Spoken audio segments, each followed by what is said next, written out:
അതിജീവനവും കലയും ഒക്കെ ആയിട്ട് പലപ്പോഴും ബന്ധപ്പെട്ട് കിടക്കുന്ന ഒന്നായിട്ട് എനിക്ക് തോന്നാറുണ്ട്.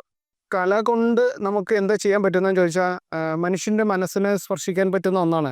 അപ്പോൾ നമ്മളിവിടെ എല്ലാവരും കൂടെ കൂടിയിട്ട് എന്താണെന്നുള്ളതിനൊക്കെ അപ്പുറത്ത് എപ്പോഴും കല എന്ന് പറയുന്നത്, ആർട്ട് എന്ന് പറയുന്നത് മനുഷ്യന്റെ മനസ്സിനെ കുറേയെങ്കിലുമൊക്കെ ആർദ്രമാക്കാൻ കഴിയുന്ന ഒന്ന് തന്നെയാണ്. എല്ലാവരും ഇവിടെ ഒന്ന് ചേർന്നിരുന്ന് നമ്മൾ പറയുന്ന കാര്യങ്ങൾ അല്ലെങ്കിൽ ചർച്ച ചെയ്യുന്ന കാര്യങ്ങളൊക്കെ പൊതുസമൂഹത്തിന് മുമ്പിലേക്ക് വെക്കാൻ പറ്റുന്നു, അല്ലെങ്കിൽ നമുക്കൊരു ഒരു ഒരു തരം പ്രോഗ്രസീവായിട്ട് പുരോഗമനപരമായിട്ട് മുമ്പോട്ട് പോകാൻ പറ്റുന്ന ഒന്നായിരിക്കും എന്നുള്ളൊരു ബോധ്യവും എനിക്കുണ്ട്.